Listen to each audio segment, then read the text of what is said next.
Hello everyone. आज की हमारी वीडियो में हम पीजीटी पॉलिटिकल साइंस जो अभी रिसेंटली एग्ज़ाम हुआ था 24 सितंबर 2025 को, उसकी जो शिफ्ट थी 2 से लेकर 5 बजे तक की, उसके मैथ्स के क्वेश्चन आज हम इस वीडियो में डिस्कस करेंगे। चलिए सॉल्यूशंस की तरफ चलते हैं।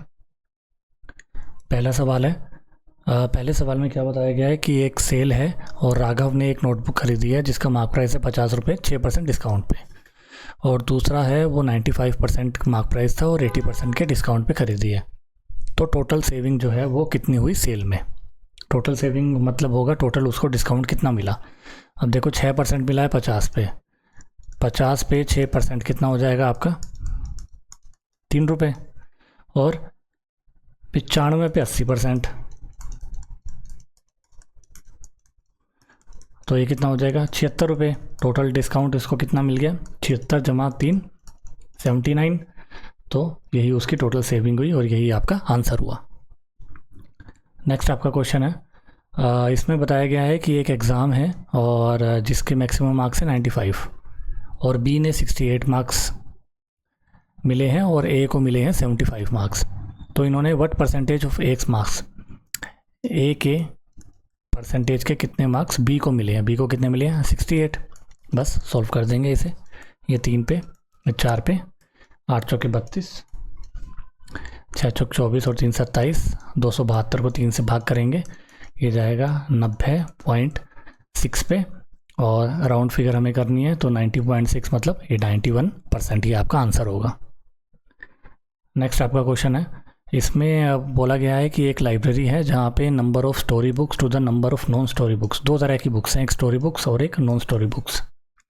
स्टोरी बुक्स और नॉन स्टोरी बुक्स, इनकी रेशो है 4:1, और total number of story books is ये, मतलब इसकी वैल्यू जो है हमें 1236 दे दी है 4 की वैल्यू। फिर बोला गया है कि कुछ और स्टोरी बुक्स को ऐड किया गया है और रेशो जो है 13:3 हो गई। अब रेशो जो है 13:3 हो गई कब, जब स्टोरी बुक्स ऐड की गई है, ये ऐड करी है, इसमें ऐड करा गया है।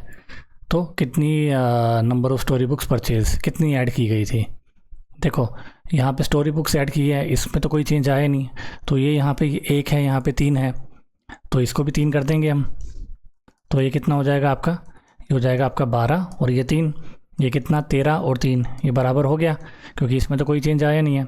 इसमें कितना चेंज आया है 12 से 13, मतलब 1 बढ़ी है। ठीक है, अब हमें 12 की वैल्यू कितनी दे दी है, 12 की वैल्यू दे दी है हमें 1236, 1 की वैल्यू निकालनी है हमें, 1 की वैल्यू कितनी हो जाएगी 103, ये आपका आंसर है। नेक्स्ट आपका क्वेश्चन है, एक पाई चार्ट हमें दे दिया है और उस परसेंटेज बताइए हमें अलग अलग एम्प्लॉइज़ की, कि इस डिपार्टमेंट में इतने हैं, इस डिपार्टमेंट में मेल्स की जो टोटल है वो हमें बता दी है, और यहाँ पे परसेंटेज हमें टोटल एम्प्लॉइज़ की बता दी गई है, और हमें बताया गया है कि टोटल नंबर ऑफ़ एम्प्लॉइज़ जो है वो है 1000। ठीक है, ये हमारे पास जो है ये 1000 टोटल एम्प्लॉइज़ हैं, टोटल एम्प्लॉइज़, और यहाँ पे मेल्स कितने हैं वो उसकी संख्या दे दी गई है। इन्होंने क्वेश्चन क्या पूछा है, what is the percentage of female working in the HR department. पहले तो एचआर डिपार्टमेंट में ये देखो कि कितने लोग हैं, एचआर में है 7%, तो 1000 का 7% कितना हो जाएगा आपका 70 हो गए आपके मैन प्लस वुमेन। ठीक है, मैन कितने हैं इसमें एचआर में 62, तो वुमेन कितने हो गए आपके 8। तो what percentage of the female working in the HR department, 8 लोग करते हैं out of the total number of employees, total number of employees कितने 1000, परसेंटेज निकाल दो, ये हो जाएगा आपका 0.8%।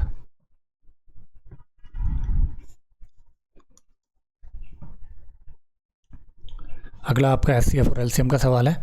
यहाँ पे 2 नंबर हैं, उनकी रेशो दे दी है, एक की दे दी है 3x और एक x, है ना, 3:1 इनकी वो है, तो मैंने नंबर मान लिए 3x और x, और हाईएस्ट कॉमन फैक्टर एचसीएफ जो है वो 55 दे दिया। एचसीएफ क्या होता है, दोनों का कॉमन फैक्टर, वो कितना हो जाएगा आपका x, तो x की वैल्यू हो गई आपकी 55, तो नंबर क्या क्या हो गए 3 गुणा 55, और एक नंबर हो गए आपके 55, इनका एलसीएम निकालना है, तो एलसीएम क्या होगा 3 गुणा 55, ये कितना हो जाएगा आपका 165। नेक्स्ट आपका क्वेश्चन है टाइम एंड वर्क का। 2 टैंक है यहाँ पे, एक 90 घंटे में भरता है, एक 63 घंटे में भरता है, दोनों को एक साथ चला दिया जाए तो कितना समय लगेगा।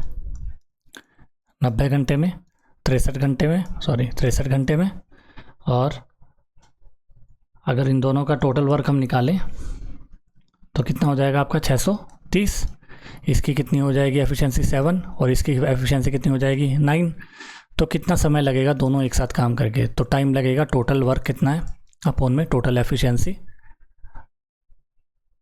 यहाँ पे हो जाएगा, और सॉरी 63 है ये हो जाएगी आपके पास 10 और 7 17। नेक्स्ट आपका क्वेश्चन है प्रॉफिट एंड लॉस का। ये अच्छा क्वेश्चन है लेकिन बहुत सिंपल क्वेश्चन है, इसमें कन्फ्यूजन हो रही थी बच्चों को। देखो यहाँ पे जो है एक कुकर है जिसका मार्क प्राइस जो है वो चारों शॉप पे सेम है, कुछ भी मान लो आप, 10,000 मान लो, 100 मान लो, कुछ भी मान लो, और चारों शॉप पे जो है ना अलग अलग % का डिस्काउंट दे रखा है हमें। अब ये कह रहे हैं कि कौन सी शॉप जो है सबसे कम प्राइस पे बेच रही है, तो कम प्राइस पे जो सबसे ज़्यादा डिस्काउंट देगी वो सबसे कम प्राइस पे बेचेगी।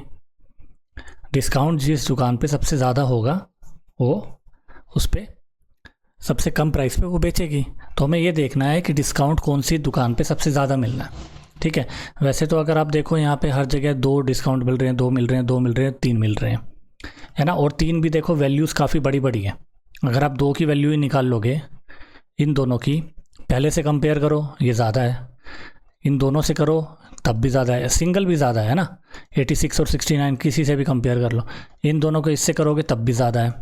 तो 86 और 69 में भी ये बहुत ज़्यादा होता, और फिर एक और इसको डिस्काउंट मिल रहा है, तो सीधा सीधा आंसर जो है ना इसका हो जाएगा आपका जो शॉप 4th है वो सबसे ज़्यादा डिस्काउंट देती है। इन केस अगर वो ये पूछते इन्होंने बस 4 ही हमें दिए होते और क्या नाम है 2 डिस्काउंट दिए होते, तो हम सक्सेसिव डिस्काउंट का आराम से करके भी निकाल सकते थे। अप्रोक्सीमेशन से चले जाते हैं हम, जैसे A+B हमें यहाँ पता लग गया 84 है, 84 में से 41 और 43, इसको 40 मान लो आप बेशक, है ना, अपॉन में 100।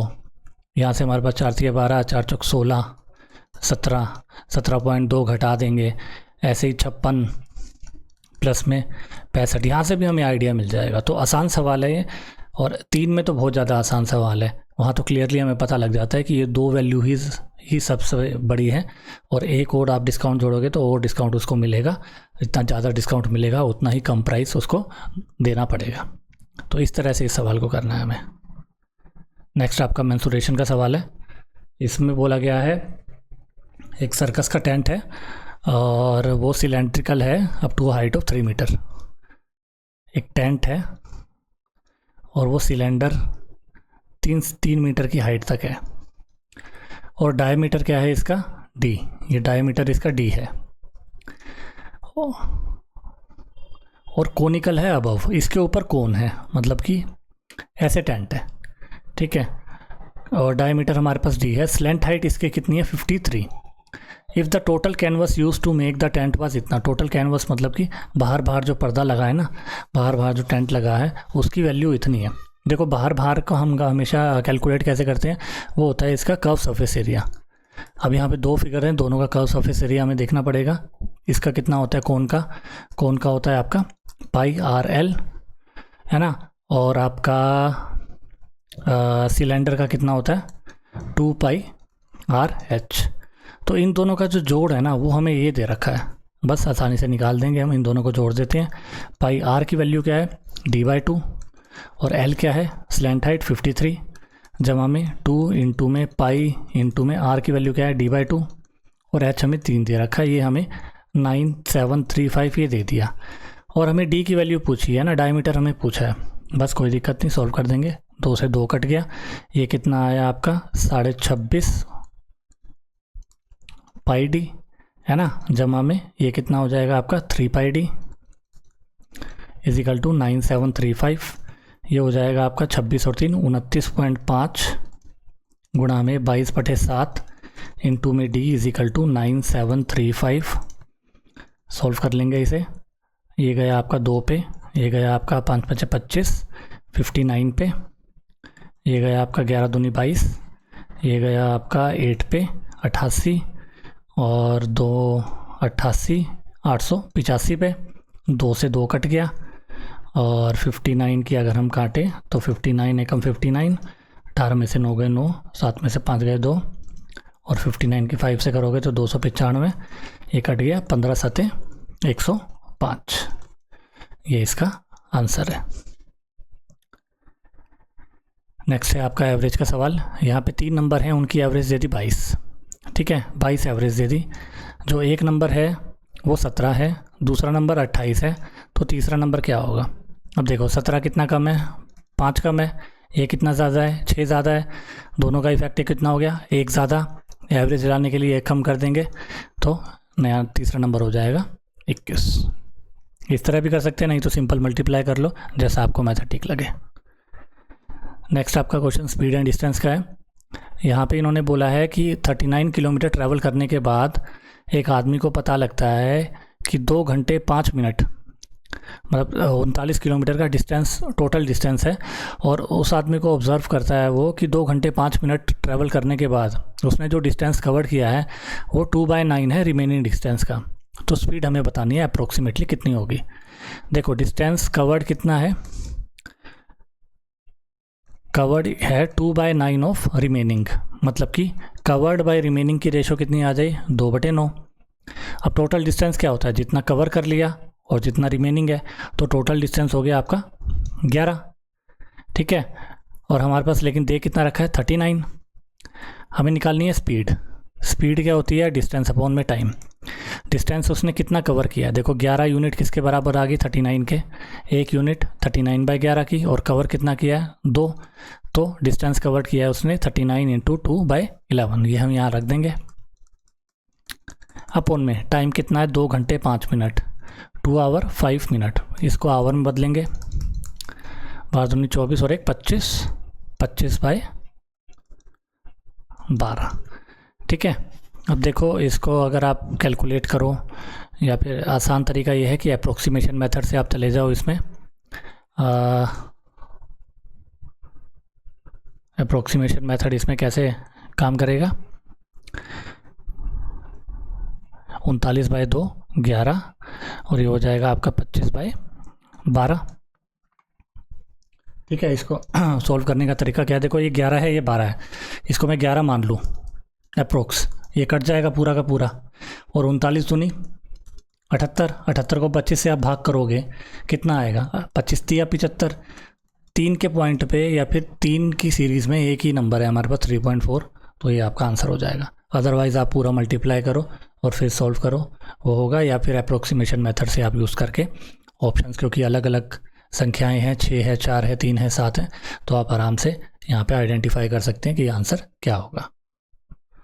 नेक्स्ट आपका मेंसुरेशन का सवाल है। यहाँ पे एक मेटेलिक हेमिस्फीयर है जिसका टोटल सरफेस एरिया है 1848। अब टोटल सरफेस एरिया क्या होता है, इसका होता है 3πr², वो हमें 1848 दे दिया। इसको मेल्ट करा गया और रिकास्ट किया गया एक कोन में, और जो रेडियस ऑफ कोन है, कोन का जो रेडियस है is equal to the radius of the hemisphere. Hemisphere का जो रेडियस है उसके बराबर है, तो कोन की हमें हाइट बतानी है, ठीक है, हाइट ऑफ कोन बतानी है। तो पहले हम रेडियस निकाल लेते हैं, क्योंकि रेडियस हेमिस्फीयर का और कोन का दोनों का बराबर है। ये हो जाएगा 3 × में π/7 × में r² इज इक्वल टू 1848। ये 11 दूनी 22, 11 एकम 11, 11 और ये गया 6 पे, और ये गया 8 पे, और ये जाएगा आपका 8 पे, और जाएगा 4 पे, और ये आपका जाएगा 3 दूनी 6 और 28 पे। तो r² की वैल्यू हो गई 28 × में 7, मतलब कि 7 × 4 × में 7, तो r की वैल्यू हो जाएगी 7 × 2 इज इक्वल टू 14। रेडियस हमारे पास 14 आ गया। देखो जब भी मेल्ट किया जाता है तो हमेशा वॉल्यूम दोनों की बराबर होती है, मतलब वॉल्यूम ऑफ कोन जो है वो बराबर होएगी वॉल्यूम ऑफ हेमिस्फीयर, ठीक है। वॉल्यूम ऑफ कोन क्या होती है, 1/3 πr²।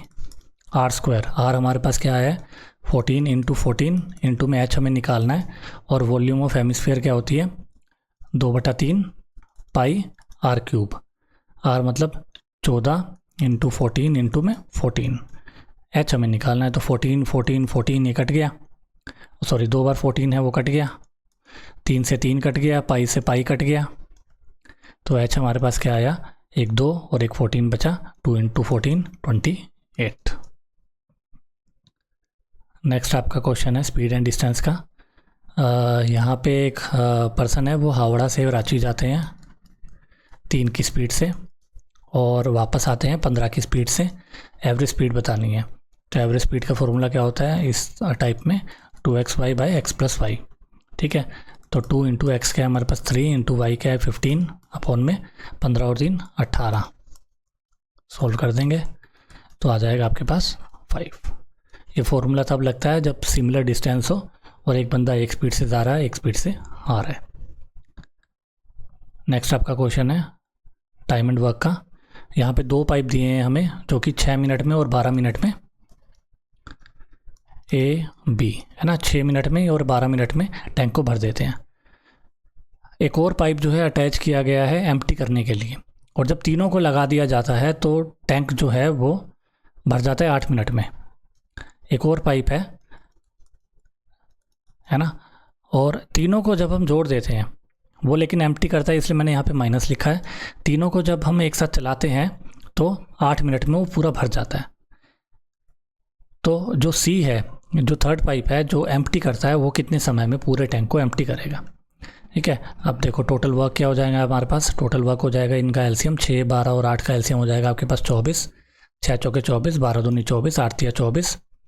अब ए की हमारे पास 6 आई, बी की 2 आई और तीनों की मिला के 3 आई। तो सी की कितनी हो जाएगी आपके पास 6 माइनस 3 इजिकल टू 3। सी की एफिशिएंसी 3, मतलब कि जो एम्प्टी करता है उसकी एफिशिएंसी 3। तो कितना टाइम लगेगा उसे, टोटल वर्क है हमारे पास 24 और उसकी एफिशिएंसी है 3, तो 8 मिनट में वो उस टैंक को अकेला एम्प्टी कर सकता है। नेक्स्ट आपका क्वेश्चन है, यहाँ पे आशीष है और वो 10 किलोग्राम राइस जो है वो 38 रुपये के हिसाब से ख़रीदता है। ठीक है, 10 किलोग्राम जो है वो 38 के हिसाब से ख़रीदता है और 36 किलोग्राम जो है वो 46 के हिसाब से ख़रीदता है।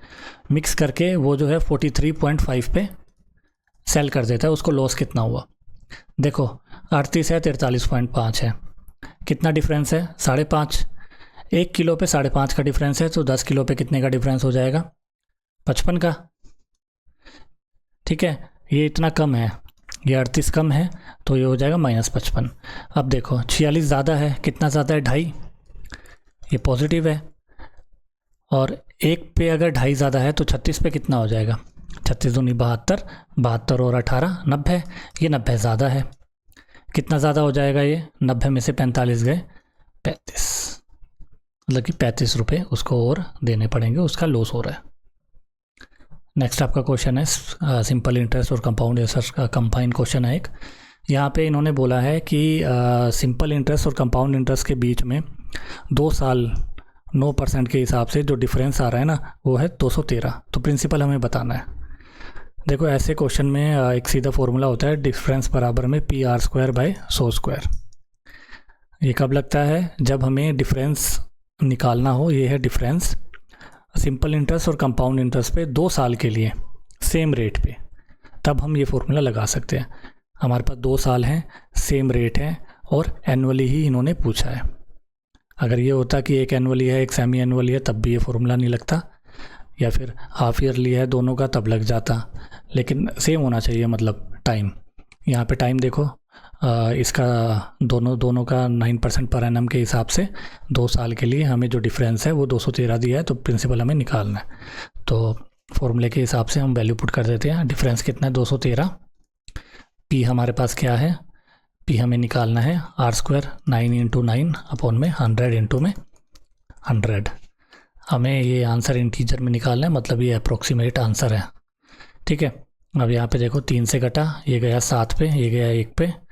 अब हमें 27 की 71 से करनी है, कोई दिक्कत नहीं। 27 दूनी 54, 11 में से 4 गए 7, 6 में से 5 गया 1, ये हो गया आपका 170।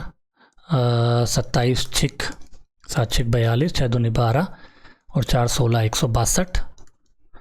10 में से 2 गए 8, फिर आएगा आपका 80, ये हो जाएगा 27 दूनी 54। 80 में से 54 गए, 10 में से 4 गए 6, 7 में से 5 गए 2, 260। फिर 9 पे चला जाएगा ये, और देखो 2629 किसी में है, 2629 एक ही में है, ये आपका आंसर होगा। बस इतना ही हमें निकालना है, क्योंकि देखो यहाँ पे 3 डिजिट तो ऑलमोस्ट सभी की सेम है, इसकी सेम है, इसकी इसके साथ, इसकी इसके साथ, तो चौथे डिजिट से हमें पता लग गया कि आंसर क्या है। नेक्स्ट आपका एलिगेशन का सवाल है। यहाँ पे इन्होंने बोला गया है कि किस रेशो में ग्रोसर जो है 2 वैरायटीज़ की वीट जो कि 50 पर केजी और 107 पर केजी के हिसाब से है, उसको बेचा जाए 123 रुपये में, तो उसको 23% का प्रॉफिट हो। मतलब 2 उसके पास वैरायटीज़ हैं वीट की, एक है 50 किलो के हिसाब से और एक है 107 के हिसाब से। उसने उसको मिक्स किया और 123 पे बेच दिया। ठीक है, तो 123 हम यहाँ नहीं लिखेंगे क्योंकि ये सीपी है, ये सीपी है, यहाँ पे भी सीपी ही आना चाहिए। यहाँ पे हमारे पास सेलिंग प्राइस है 123 और प्रॉफिट हो रहा है उसे 23%। ठीक है, अब 23% का प्रॉफिट हो रहा है, मतलब कि एसपी कितना हो गया 123 और सीपी कितना हो गया 100, तो मतलब उन दोनों के मिक्सचर का कॉस्ट प्राइस कितना है 100। हमें रेशो निकालनी है, किस रेशो में मिलाया गया। 100 में से 50 गए 50, 107 में से 100 गए 7, ये आ गई हमारे पास रेशो 7:50। नेक्स्ट आपका सवाल है, इसमें बोला गया है कि एक आदमी है वो 3,000 रुपये पर मंथ की एक सैलरी लेता है और 70% जो सैलरी है वो बचाता है, तो उसका एक्सपेंडिचर कितना है। अगर 70 बचाता है तो 30 वो खर्च करता है, तो 3,000 का 30% कितना हो जाएगा आपके पास 900। ये आपका आंसर है। नेक्स्ट आपका क्वेश्चन है, यहाँ पे ये 3 नंबर हमें दिए हैं 14, 92 और 69। इसका एलसीएम हमें निकालना है। देखो इसका एलसीएम हम कैसे निकालेंगे, कुछ हम मल्टीप्लाई वगैरह कुछ नहीं करेंगे, बस कॉमन सेंस लगाएंगे। देखो एक ये इवन नंबर है और ओड नंबर है। ठीक है, हमेशा याद रखना इवन नंबर और ओड नंबर के मल्टीप्लिकेशन में एलसीएम हमेशा इवन नंबर आता है। जैसे मान लो 2 की आप 5 से मल्टीप्लाई करोगे 10 आया, हमेशा इवन नंबर आएगा। 3 की आप 8 से करोगे 24 इवन नंबर आएगा। ठीक है, यहाँ पे 14 एक इवन नंबर है, ये भी इवन नंबर है, ये ओड नंबर है, मतलब जो एलसीएम आएगा वो एक इवन नंबर आएगा। इवन नंबर कौन कौन से हैं हमारे पास, ये है, ये है, ये है। ठीक है, तो ये तो कैंसिल आउट हो गया। 0 आ नहीं सकता क्योंकि 0 आने के लिए 5 का मल्टीपल होना चाहिए, 5 का मल्टीपल कहीं पर भी नहीं है, तो ये भी आपका कैंसिल आउट हो गया। ठीक है, यहाँ पे हमने सबसे पहले 2 देखा। ठीक है, अब देखो 2 से बड़ा नंबर क्या है 3, 3 का कोई मल्टीपल है यहाँ पे 69 एक 3 का मल्टीपल है। ठीक है, 3 का मल्टीपल है तो एलसीएम में तो वो ज़रूर आएगा ही आएगा 3 का मल्टीपल। इन दोनों में हम 3 का मल्टीपल चेक कर लेते हैं। पहला ऑप्शन देखें, 9 और 4 13, 13 और 2 15, एक 16, 16 होता है 3 से डिवाइड नहीं, तो ये भी आपका कैंसिल हो गया। अगला नंबर है 9 और 3 12, तो 14 और 1 15, 15 3 से होता है, तो ये आपका एलसीएम हो गया। तो इस तरह से हमें करना है, ना कि हम फैक्टर निकालें और सभी की मल्टीप्लाई करें। बस ये कॉमन चीज़ें आप ध्यान रखें, इस तरह से हम इसको शॉर्ट कर सकते हैं, इसका आसानी से निकाल सकते हैं। नेक्स्ट आपका क्वेश्चन है सिंपल इंटरेस्ट का। यहाँ पे एक सपना है और वो 22,300 रुपये इंटरेस्ट SI पे पैसे इन्वेस्ट करती है 6% के हिसाब से और 4% के हिसाब से। अगर सेम इंटरेस्ट है 4 साल में तो अमाउंट 6% पे कितना इन्वेस्ट किया गया है। देखो मान लो सपना ने ए इन्वेस्ट किया 6% के हिसाब से सेम टाइम पे, है ना सॉरी, और बी ने इन्वेस्ट किया 4% के हिसाब से सेम टाइम पे। टाइम से टाइम तो कट जाएगा, सेम टाइम है ना। तो a इंटू 6 आया आपके पास, b इंटू 4, तो a बाई बी आपके पास क्या आया 4/6, मतलब कि 2/3। हमें किसका निकालना है, इन्वेस्टेड एट 6%। 6% पे कौन था a का क्या है हमारे पास 2 का मल्टीपल आप देखो क्या होगा, ये इवन, ये ओड है, ये नहीं हो सकता, ये नहीं हो सकता, ये नहीं हो सकता, एक ही ऑप्शन है 8920। अदरवाइज़ आप सोल्व करना चाहो तो 5 2 और 3 5 जो है वो टोटल कितने के बराबर है 22,300 के बराबर। एक की वैल्यू इतनी और 2 की वैल्यू आपके पास आएगी 8920। सोल्व करने की ज़रूरत नहीं है, आसानी से हम यहाँ से निकाल सकते हैं। सॉरी, नेक्स्ट सवाल और लास्ट सवाल है आपका। यहाँ पे 2 नंबर हमें दिए हैं और इसका मीन प्रोपोर्शन हमें निकालना है। मीन प्रोपोर्शन होता है मतलब इन दोनों नंबर का अंडर रूट,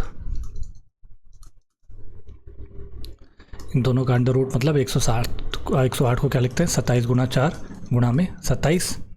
ठीक है, तो अंडर रूट से 27 बाहर आ जाएगा और 4 का अंडर रूट हो जाएगा 2, तो आपका आंसर आ जाएगा 54। चलिए, ये सारे सॉल्यूशन मैंने आपको करा दिए हैं। होप करता हूँ, आशा करता हूँ कि आपको सॉल्यूशंस अच्छे लगे होंगे और वीडियो अगर आपको अच्छी लगे तो प्लीज़ बताना, नहीं अच्छी लगे तो फीडबैक ज़रूर देना। जो भी सॉल्यूशन आपको पसंद आए हो वो प्लीज़ शेयर करना अपने सब फ्रेंड सर्कल में, और चैनल को सब्सक्राइब करना ना भूलें। Thank you.